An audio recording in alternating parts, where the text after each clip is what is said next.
Supreme court से महिलाओं के लिए बड़ा फैसला आया है। मेडिकल टर्मिनेशन प्रेगनेंसी को लेकर कोर्ट ने ये साफ कर दिया है कि अब अविवाहित महिला भी अपने 24 माह तक के गर्भ को गिरा सकती है। उसके लिए उसे किसी से परमिशन लेने की ज़रूरत नहीं है। और फैसले में एक बात और कही गई है कि विवाहित महिला अगर जबरन यौन हमले की शिकार होती है या मैरिटल रेप की शिकार होती है तो उसे अपने पति से अनुमति लेने की ज़रूरत नहीं है। उसका शरीर उसका हक है और उसके लिए वो स्वतंत्र है गर्भपात कराने के लिए। इस समय सुप्रीम कोर्ट में केंद्र सरकार की एडवोकेट अमेया विक्रम थानवी हमारे साथ हैं। मैम, आपने एक लड़ाई लड़ी सुप्रीम कोर्ट में महिलाओं के अधिकार को लेकर। इसमें ये जो फैसला इसे कैसे देखते हैं और ऐसे डिफाइन कैसे करेंगे? सबसे जो मैं बार बार कह रही हूँ सभी से कि आज का जजमेंट जो है इसको एक रिप्रोडक्टिव राइट्स जजमेंट कहिए, क्योंकि आज तक बहुत ज़रूरी था ये। और जैसा हमारा समाज है, एक medical perspective was essential, but this judgement goes ahead and gives you a reproductive rights perspective कि स्त्री का अधिकार है कि वो अपने शरीर के साथ क्या करें। दूसरी चीज़ ये कि वैवाहित और अवैवाहित महिलाओं का जो फ़र्क था वो आज ख़त्म कर दिया गया है। वो फ़र्क क्यों था? जो एमटीपी एक्ट था वो क्या क्लियर नहीं था? उसकी व्याख्या आज सुप्रीम कोर्ट को करनी पड़ी। जी, जो 1971 में एक्ट आया था उस समय समाज कुछ ऐसा था कि आप नहीं सोच सकते थे कि कोई अवैवाहित महिला आमतौर पर गर्भपात के लिए जाएगी। आपकी आज की डेट में जिस तरह लिव इन रिलेशंस हैं, ओपन रिलेशंस हैं, सेम सेक्स रिलेशंस हैं, वो समाज की सैंक्टिटी नहीं थी उनके पास, और जो भी थे वो फ्रिंज एलिमेंट्स थे। तो आज समाज बहुत आगे बढ़ चुका है। आज single women also want to have their own life. There may be single mothers as well and they may decide to terminate pregnancy for one reason और अनदर।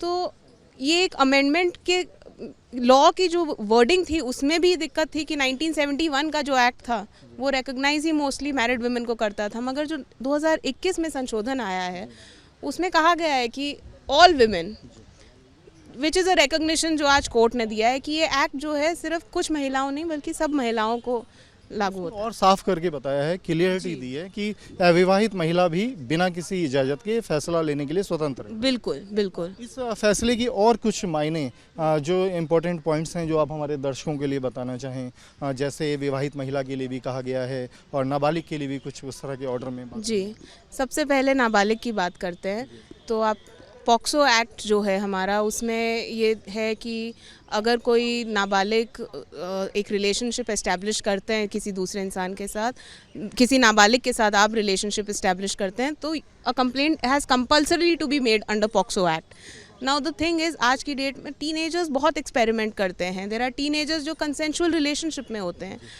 और मान लीजिए कि कभी कंसीव कर जाए लड़की and she would want to terminate her pregnancy, तो ये एक्ट उसको उस राइट को रिकॉग्नाइज कर रहा है कि उस टीनेजर का ये अधिकार है कि वो अपनी प्राइवेसी में अपने शरीर के साथ जो करना चाहे वो कर सकती है।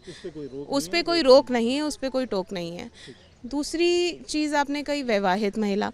अब मैरिटल रेप एक ग्रे एरिया है लॉ का हमारे अभी भी, मगर ये कोर्ट ने आज के जजमेंट में माना है कि कुछ अब्यूज़िव मैरिजेस होती हैं जिनकी रिलेशनशिप में से जो महिला है वो उस बच्चे को हो सकता है शायद ना इस दुनिया में लाना चाहे, और फॉर वॉट एवर रीज़न अगर कुछ रिलेशनशिप टूट जाए वो उस प्रेगनेंसी को टर्मिनेट करना चाहेगी तो ये भी उसका अधिकार है।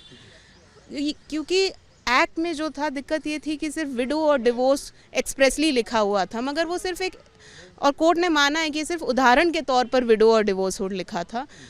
जो एक्ट है वो अप्लाई हर महिला को करता है, सिर्फ सिंगल के नाम पे सिर्फ विडो या डिवोर्स महिलाएं नहीं हैं। उसमें कुछ ऐसी लैंग्वेज भी है कि वो मैरिटल रेप माना जाएगा अगर कंसेंट नहीं होती है पत्नी की और वो जाके गर्भपात करवा सकती है। देखिए, वो एक क्वेश्चन ऑफ लॉ अभी भी रहता है जो डिसाइड होना है, और वो इस केस का हिस्सा भी नहीं था, तो मैं अभी उस पर नहीं कमेंट करना चाहूँगी। एक सवाल कि अगर क्योंकि हम देख रहे हैं कि जो आप खुद ही बता रहे हैं कि जो हमारा वैवाहिक जो ढांचा है वो ग्रे शेड में है, अगर अब ये माने कि वैवाहित महिला जो है उसे पति की अनुमति लेने की ज़रूरत नहीं है गर्भपात कराने के लिए, वो ये कह सकती है कि ये जबरन संबंध बनाए गए थे और मैं इसे गर्भपात कराना चाहती हूँ, तो कहीं ये विवादों को और जन्म तो नहीं देगा आगे इस तरह की जो व्याख्या है इस वाले मामले में? दे सकता है, क्योंकि जो हमारा समाज है आज भी एक मेल डोमिनेंट सोसाइटी जिसे हम अंग्रेज़ी में कहते हैं, वो अभी भी है, और पति को ज़्यादा तवज्जो बहुत जगह मिलती है औरत से। मगर कम से कम कोर्ट की तरफ से आने से आज की डेट में कानून तो इस्टेब्लिश हो गया है, अब इम्प्लीमेंटेशन की बात है कि किस तरह ये कानून धीरे धीरे इम्प्लीमेंट होता है। Thank you. भारत सरकार की अधिवक्ता तन्वी, जिन्होंने जो आज का फैसला है उसके जो मुख्य बिंदु हैं उनको सामने रखा। हालांकि अभी कुछ सवाल बाकी हैं। सबसे बड़ा सवाल यही है कि आज जो कोर्ट ने ये कहा कि विवाहित महिला अगर वो मैरिटल रेप का शिकार होती है तो अपने बच्चे को गिरा सकती है, गर्भपात करवा सकती है एमपीटी एक्ट के तहत। लेकिन अब सवाल यही है जो कानून के जानकार भी उठा रहे हैं कि कहीं ऐसा भी हो सकता है कि इसका दुरुपयोग होने की आशंका रहे, क्योंकि महिला 24 हफ्ते की प्रेगनेंसी में कभी भी ये कह सकती है कि ये मेरे साथ जबरन संबंध बनाए गए थे और वो जाके गर्भपात करा सकती है। लेकिन ये तय कौन करेगा कि इसमें सच कौन बोल रहा है और गलत किसके पार्ट पे है। लेकिन सवाल अब यही बनेगा कि अभी हालांकि जैसा कि तन्वी मैडम ने बताया कि अभी कानून की व्याख्या हुई है। अभी जब वो अमली जामा उसको पहनाया जाएगा, जब वो उससे जुड़े केस सामने आएंगे तो इस तरह की प्रॉब्लम के ऊपर भी कोई ना कोई रास्ता निकलेगा। वीडियो जर्नलिस्ट जनेंद्र के साथ अवनीश चौधरी, न्यूज़ नेशन दिल्ली।